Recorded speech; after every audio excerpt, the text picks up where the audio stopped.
The Bible Treasury. A monthly magazine of papers on scriptural subjects. Volume 19, Article 1, Part 84 of 93, 1892 and 1893. The Early Chapters of Genesis. By William Kelly. Genesis 10 verse 32. In the concluding verse, we have the still larger summary of the post-diluvian earth, which furnishes occasion for a general survey.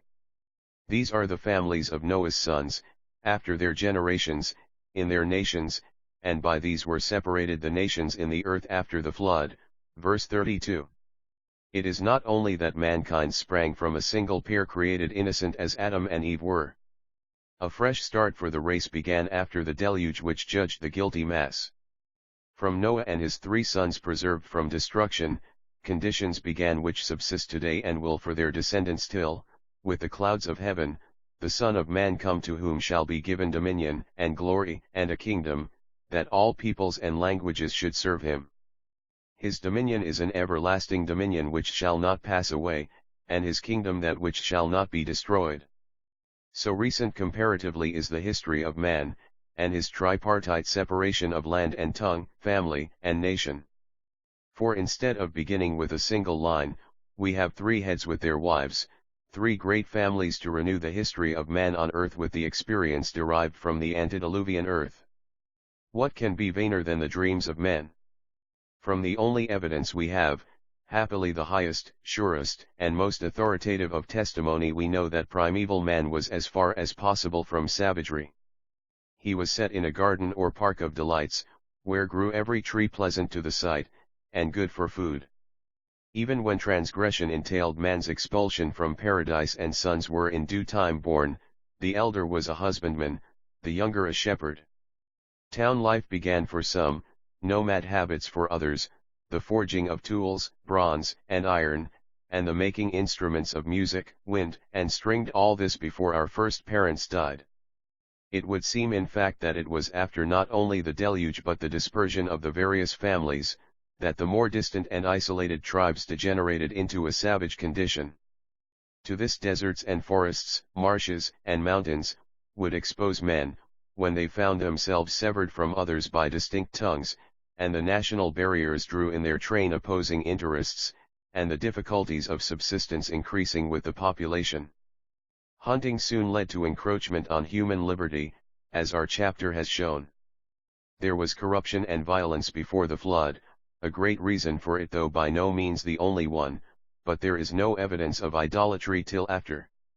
We know it had set in even through Abraham's progenitors before his call. But idolatry, once introduced, spread like fire, and added enormously to the debasement of its victims. The Japhetic race is first traced in the early verses, 2-5, and with marked brevity. Japheth's sons present the great outline of those that possessed themselves of the north from east to west in Asia and Europe.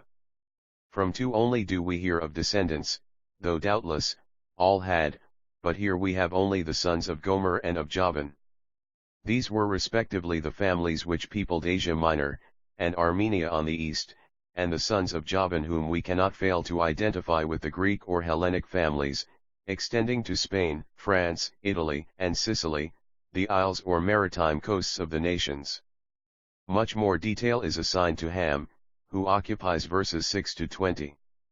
And with that holy boldness and candor which characterizes the truth, this chapter hides not but sets before us plainly the early rise of kingly power in that race.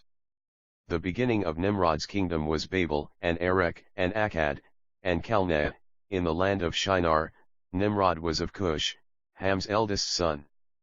He and he alone is here described in terms so strong, even if we conceive that Asshur went out from that land, though of Shem's stock, and emulated Nimrod's ambitious example by building Nineveh and 3 cities more in Assyria.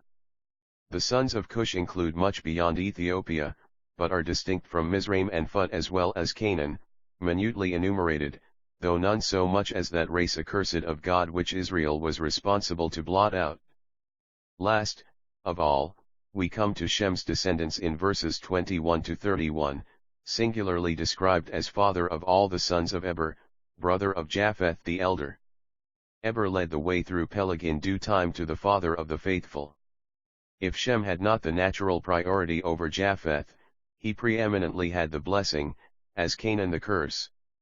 Elam is the first named son, progenitor of those east of Persia proper, occupying the province of which Shushan or Susa was capital. It early rose to power, but faded before the energy of Assyria and Babylon, till with Persia and Media it shared the power of the Second World Kingdom.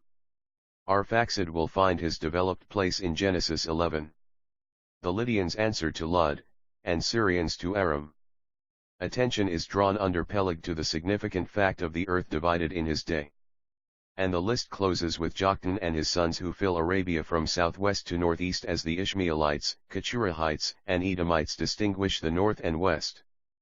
But of these, we have no particulars till later in the book of Genesis, so that we speak here only of the fact in general.